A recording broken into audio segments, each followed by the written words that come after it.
Hey folks, Chris McLean, Peak Performance and Transformation Coach, back with another episode of the Peak Performance and Predictable Growth Show, the Peak Performance show for creative agency founders, owners and leaders, where we explore the agency journey from the unique perspective of those at the coalface of the industry. My guests help unlock and dissect strategies, tools and tactics from the trenches that are working right now to help you deliver better results for your clients, as well as grow and scale your agency to 6-7 figures and beyond. And it's my pleasure to welcome on the show today, Nguyen from SmartOSC. They were established in 2006, way back when, and SmartOSC is a premium full-service e-com agency. Their portfolio includes 500 plus clients from around the world, including Asus, Sony, PayPal, and Ricoh. And as of January 2021, they acquired a global presence with 650 plus employees across 7 offices spanning Vietnam, Australia, Singapore, Indonesia, Thailand, Japan, and the US. Thai, impressive. Welcome to the show. Hey, thanks for joining me. Hey, thanks for inviting the show, Chris. No, pleasure. We had a bit of a conversation just before we kicked off, but take us back to 2006, and I think we'll try and map that journey from way back when, early days of the 2000s, all the way through to 2021 and what you're up to now. But take us back to the start as someone that is now running a global agency across 7 countries, 600 plus staff. Take us back to day one. How did you start? What did that look like? And it'd be interesting to explore how that picture has changed over that time. Yeah, so it's like you said, it's quite a long journey. So we'll probably have to go back 15 years ago. So this year is our 15th anniversary. So I grew up in Cuba. It's interesting stories. I went there when I was 5 years old, and then 2002, 2003, I just came back from Cuba to Vietnam, and then I was working at a government entity, and that kind of like a little bit too slow environment for me. And in 2006, together with my childhood friend, I decided to, found our agency. And the initial days were pretty tough. So I don't have an IT background to start with. And so, you have to, if you go back to that time, you have to understand that Vietnam was, coming out of the war and was, becoming one of the really attractive destination for foreign investment, and it was also known as a quite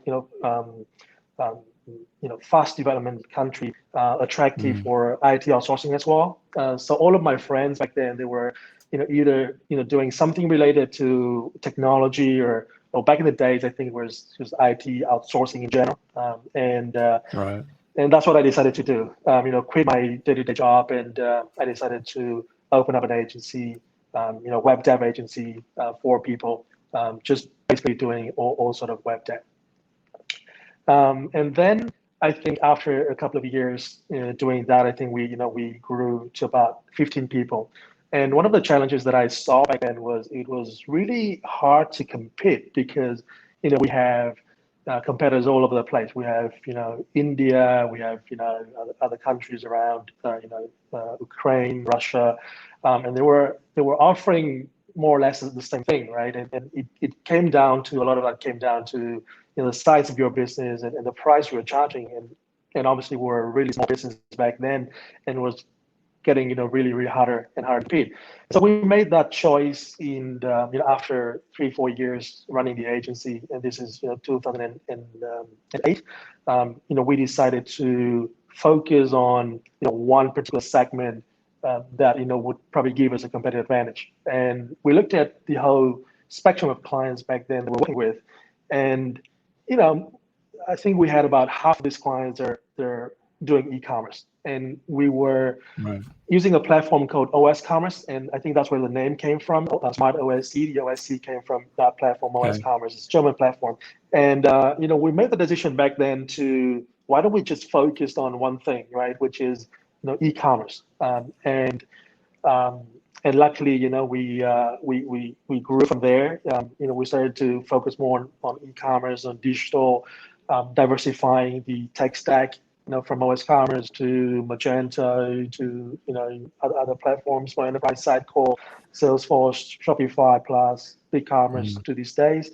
And the journey went from 15 people to, I think the next milestone was I remember was about 50 people in 2011, and then went to about 700, 150, and then 4 years ago we were about 350 people, and today, as you said, we're an agency that is 650 people. So it's been quite a long journey. Yeah, wow.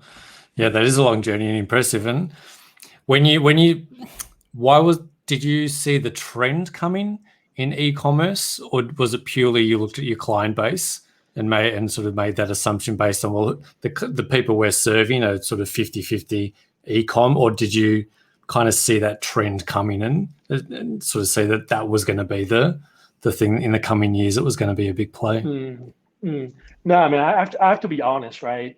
And back then, I think when we founded the agency, I think the number one mission was to survive, right? Yep. I think that was how we envisioned back then. If we don't die and we get past that first year, we should be fine.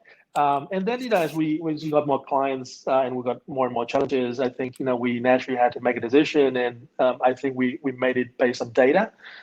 We made it based on the fact that sure. Obviously, we were using back then a platform called Get a Freelancer. I think it's an Australian business. Okay.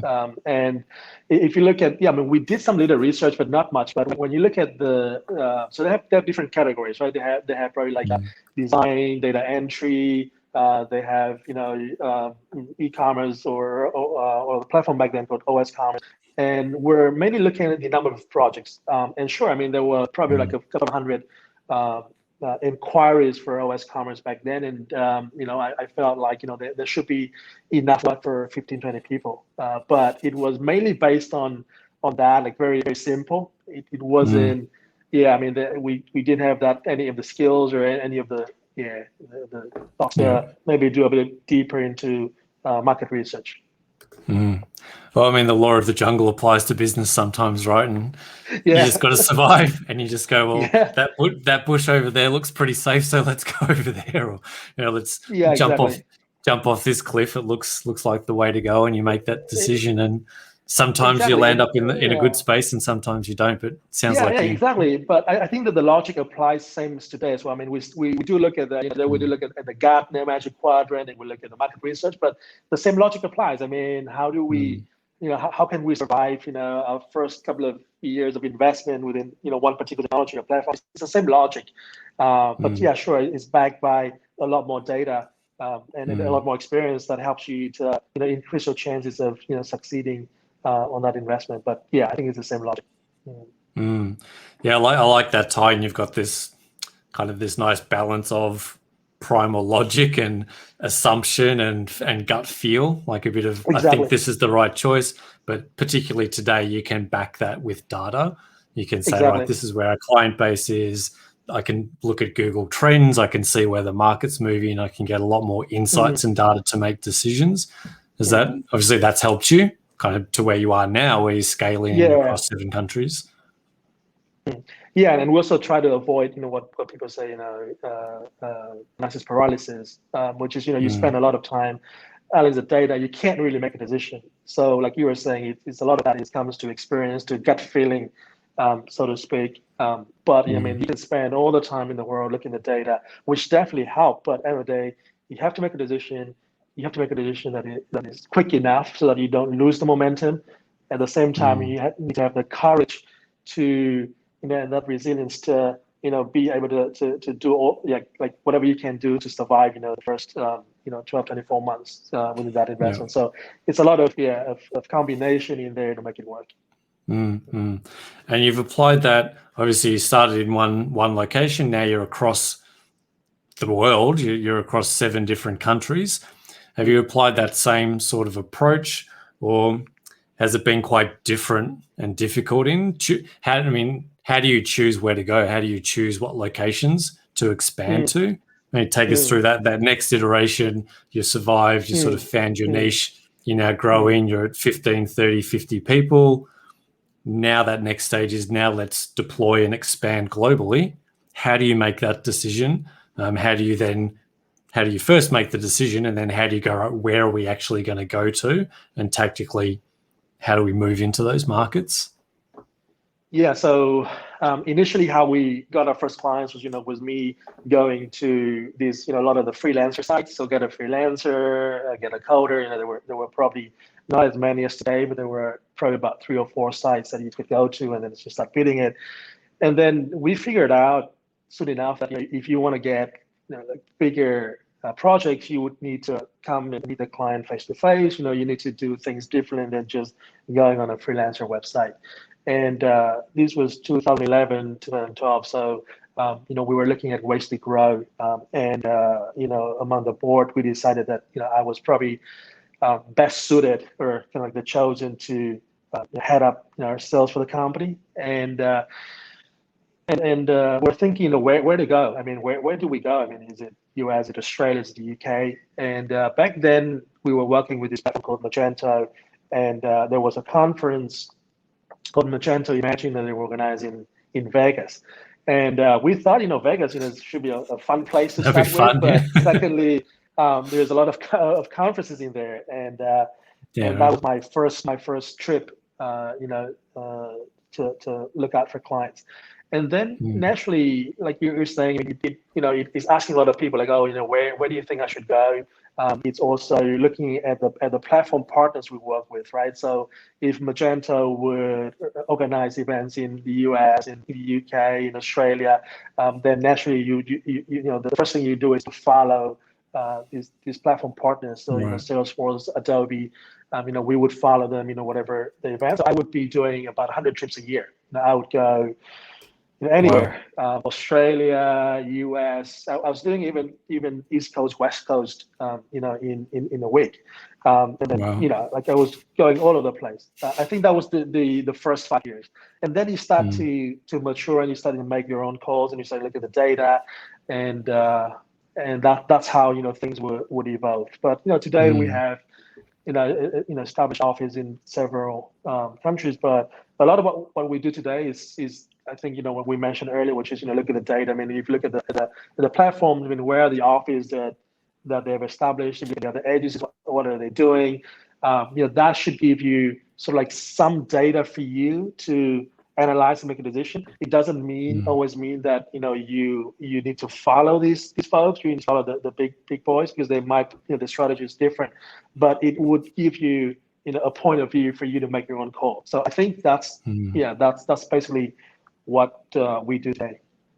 Yeah, it's really interesting. I really like that idea that you followed the platform. You followed those massive platforms like Magento and Drupal and OS Commerce. You sort of followed those platforms into their markets.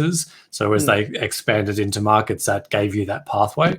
I think that's kind of genius as a way to expand at that time. Yeah, and I think I'll just add into it, which is I think in the early days we didn't have the budget to do a lot of the trips. We didn't have the budget to hire local people. So I think the sales model naturally evolved, which is something that a lot of the agency founders I speak to today, I mean, share the same thing, which is initially it was just me flying back and forth, so doing my 100 trips a year, and then it's you hiring people and do that sales trip with you, and then it has to be, as you mature and as you sign up new clients, clients would go and ask you, like, do you have a local presence? And that's where you have to think of, you can't really do this flying back and forth. You need to have an office, and initially the office, you probably have an account manager, but then you have to add up to other delivery roles, like a project manager or pre-sales and other client service roles. So I think the model it naturally will evolve, and you just need to ask your clients, what are they looking for, what are they expecting for you to make those decisions, right? So yeah, and a lot of these cases today would have to do with a global client that you're working with, right? So if the client says, you're working with me in Australia, how about UK? I mean, if you have an office in the UK, I'll definitely consider you for one of our signs. And then, that's a good sign of, for you to make that on call, say, like, is that a big client? Do you have enough commitment from them? Is it worth for you to make an investment and open up a new office? So, look at what your clients tell you. Yeah. Yeah, and I can counter that. We did exactly that with our agency. We were running a major airline, a major UAE airline out of Melbourne for several years, and then I moved to Abu Dhabi to support them back in 2012. So yeah, totally understand when you have that capacity and you have that client and you can follow the client work, then that's also a good way to sort of smartly open up markets where you can land, be on ground, and have at least one client to support you to get started. So I think it's another great insight for folks that are looking at how do they scale, how do they move countries, how do they grow to a global footprint. And on that, this is another thing we touched on before the show. Going global, going into different countries, you've now got to build completely individual independent agencies in each of those countries. Like you said, you've got to hire account managers and you've got to do that hiring. How did you find that process of having to essentially set up 7 different agencies? or do you work as a global? Do you work as independent units, or do you have global connectivity? How do you manage that side of the business?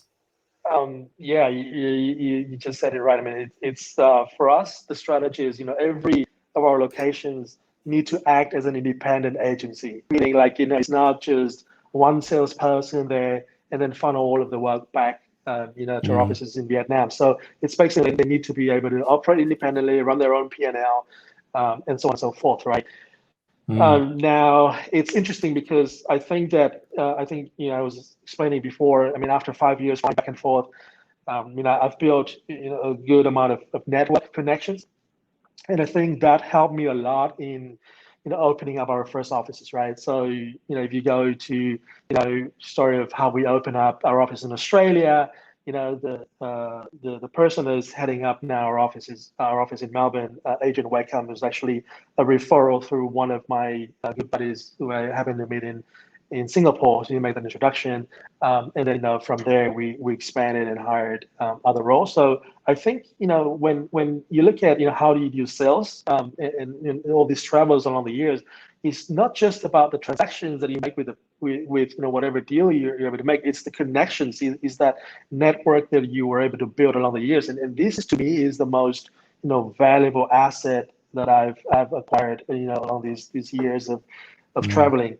And that's to start with. Now, sure, today, if we open up at our office in Bangkok, in other markets, I can't rely purely on my network, and so we have to use our partners, recruiter partners or headhunters or whatever, for us to get into tap into the network. So it's a little bit different, when you get past the first 3-4 offices you open. So you have that formula of, sure, if you come to a new country, sure, you can ask for a bunch of network referrals and stuff like that, but you also work with the headhunters and recruiters to make sure you can find the senior roles to start. So I think that's, if I were to share some of those experience or any formula, I think that's what we're doing today when we're opening up new markets.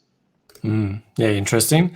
And you speak about network, and Adrian's exactly how we got in touch, right? Adrian referred you to me because I'm connected to him, and so I was talking to someone the other day and say that the old 6 degrees of Kevin Bacon, right? The 6 degrees of separation. It's probably today. It's probably 2 or 3 degrees to get to anyone in the world. It's actually condensed a lot.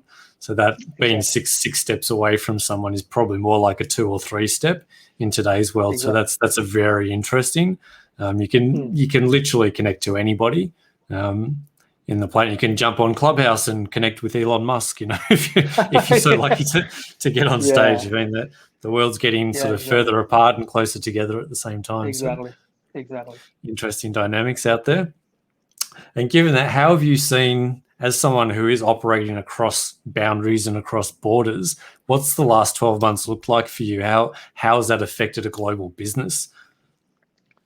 Yeah, it's interesting what happened in the past 12 months. I think the challenge to operate 650 people is massive. I mean, we have our fixed cost to cover, and the whole world is being affected by the pandemic. But if you look at Vietnam as an example, I mean, our government has done a really fantastic job, in handling the pandemic. I think all in all, we probably have like a few thousand cases in the community, and so for us, in Vietnam here, I mean, it's been quite good, to be honest. So we've been able to go to the office still. I mean, we still have like I think we're impacted maybe a couple of weeks where there was a bit of a lockdown there, so we have maybe half of our staff working from home and then half to go to the office. But all in all, for the past 12 months at our office here, we're still able to go to the office. Now, the challenge has been probably across our other offices. So with clients that have been struggling with the pandemic, and also our other offices, like in our Melbourne office, who I think our GM Adrian's been really crazy to get out of his house to go to work in the office. So I think that's been a sort of a challenge to a couple of things, right? One is to obviously maintain the operations. It's one thing. The other thing is how do you keep that culture going on, and especially now with the vaccine, there is some light at the end of the tunnel. But before that, it was people were asking me like when do you think this is going to end, and you can't really give any of the concrete answers as to when things are going to change, and people talk about the new normal, stuff like that. But I guess sure, I mean, we need some to adapt to the new situation, but still, I mean, I think we were hoping to for things to go back to normal somehow, as close as possible to the way it used to be before. So I think that was the thing that's really challenging us. And I find the culture piece is really interesting. How have you managed to maintain culture across 7 different offices in different languages, in different locations, different time zones? How have you handled that challenge? I think what we did was a couple of things. So I think the interaction, we increased the interaction, right? So we have our own, for example, internal chat systems. We have, we increased, our weekly calls. Maybe we changed it maybe to in certain offices we changed to maybe like a more regular calls, like 2 or 3 times a week. We really took care more of our employees. So, we're, sending them, gifts for special occasions. I mean, our HR was constantly reaching out, for people that were working in areas that were mostly affected across the world, seeing how they were doing, what else we could do for them. And I think it was more of that. And then we held a bunch of, events online, which is, to me, is a little bit weird. But, we were getting used to that, celebrating an achievement together online, with everyone, having their own wine. I think, it was a little bit weird to start with, but I guess I think it is that interaction to me that matters more. So I think, I mean, whatever we could do, right? But I think increasing that interaction is a good way to start with. I mean, whatever you were doing, if you're using, regular catch up, find ways to increase that. If you're collaborating on tools like Basecamp, like email, then find better ways to interact. Keep people informed. I think that's the way that we chose to do. Yeah, it's just about adaptation, right? You kind of work it out as you go, and find that's what a lot of agencies have done. They've just jumped on the tools. They've found some chat channels. They've, like you said, done digital celebrations. They've sort of had chat roulette type situations where you're sort of randomly being connected to people in other offices, and they sort of maintain culture like that. So it's actually been quite innovative from the stories that I'm hearing. Is there's been quite an culture of innovation in just communication and culture. So yeah, very interesting times. And we're speaking of that. What's on the cards for this year? What's your 3-year, 5-year domination plan? Every country in the world, different markets. where are you? What's the plans for at least the next 12 months? Yeah, no, it's an interesting question because whatever planning that we do is I think we only do it for 12 months, right, to start with. I mean, we don't do like too long planning because I think it's harder to predict. But interestingly enough, when we did our planning for 2020, and this was the last quarter of 2019, so every year we'll set a slogan. And for last year, there was this move faster slogan that we set for 2020. And it actually worked out quite well, for that year. I mean, we obviously didn't see the pandemic was coming when we did the planning. Yeah. So to start with, we planned a 40% year-on-year growth. And as a business, we've been growing somehow at 30-40% year-on-year for the past 5 years. And when the pandemic hit, I think initially, Q1, we were looking at the numbers, we were looking at the challenges we're setting. We probably need to lower down the expectations, as we don't know what's really going to happen in the next months. And one of the trends that we could see was, clients were saying, there was a couple of things clients were asking for. One was, the payment plans, right? So everyone were asking for 60 days payment plan.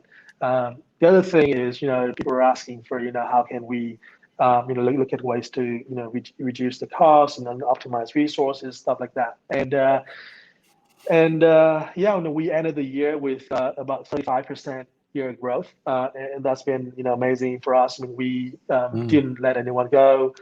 We hired about 200 new employees. So that's been an amazing year for us. So looking at 2021, I think we're still expecting or projecting another 30% year-on-year growth. I mean, we're doing everything we can, but it starts with, I think, like everyone is doing. I mean, we start with doing more with our existing clients, making sure they're successful with us, rather than maybe in the past where things were normal.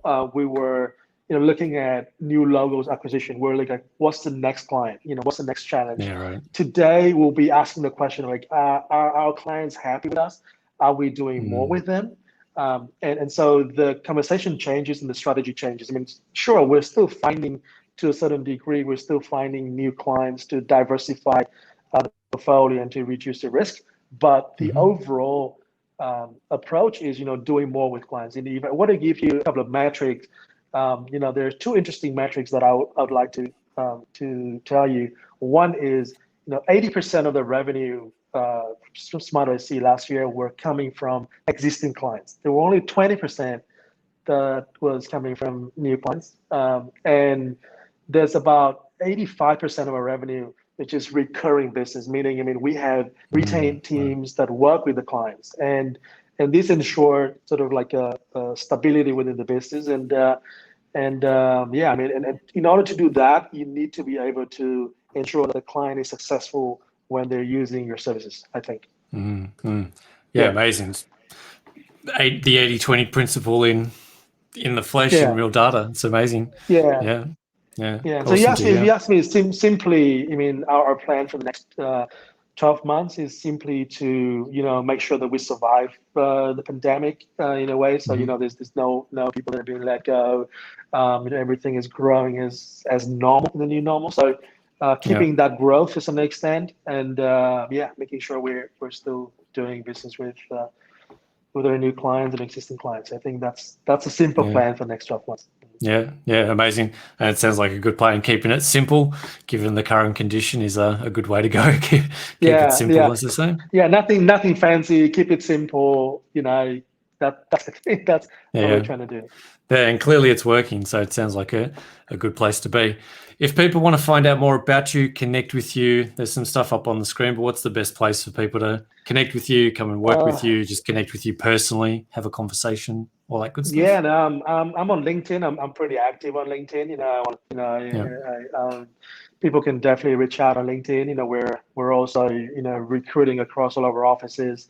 But other than that, I'm happy to share the experience. And if there's anything I could help, sure. I mean, I'll definitely be glad to do so.